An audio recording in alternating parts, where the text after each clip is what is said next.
The new updates for Keyfax Admin Tools, version 4.3, mean that both Admin Tools users and Keyfax operators' passwords can now be brought into line with your IT password policies.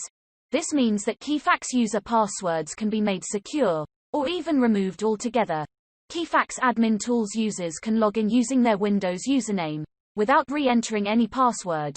But, Keyfax user logins with a password are still supported for Admin Tools.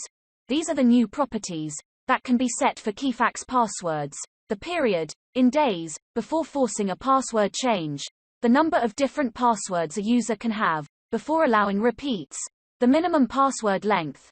You can also force upper and lower case characters, or insist on at least one alpha, or one numeric character. And you can also build a list of special characters, and force the inclusion of at least one in the password. There is now an improved interface to user maintenance, which no longer requires active server pages to be installed in IIS. Now let's take a closer look at the user properties on the right.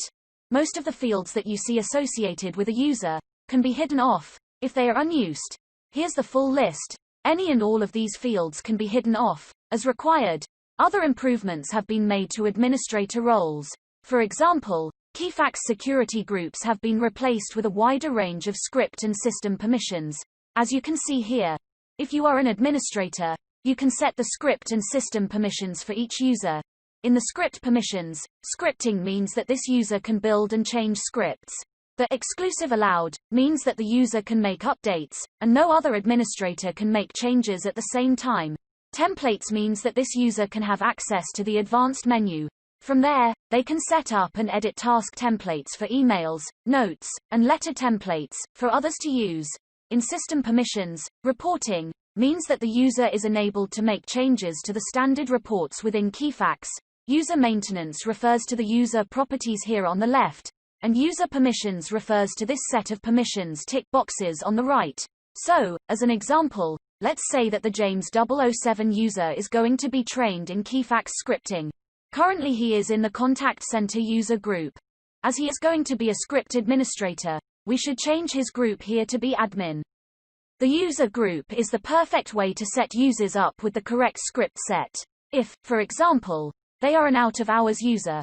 Now, if we look at the home menu, all the usual buttons are missing. He only has permission for user maintenance and changing user permissions.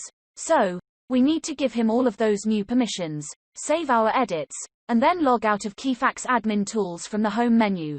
Now we need to restart Admin Tools and log back in again to pick up those new permissions. And of course, all of the user permissions and groups can be accessed in Keyfax scripts through databoxes.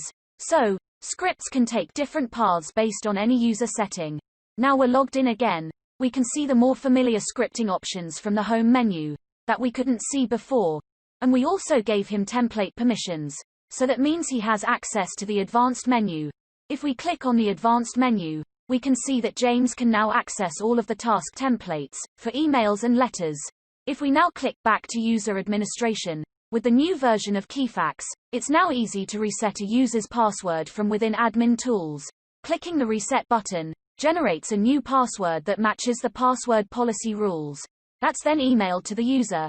Well, that's a quick overview of the new passwords and permissions improvements. As always, if you have any questions, please feel free to get in touch.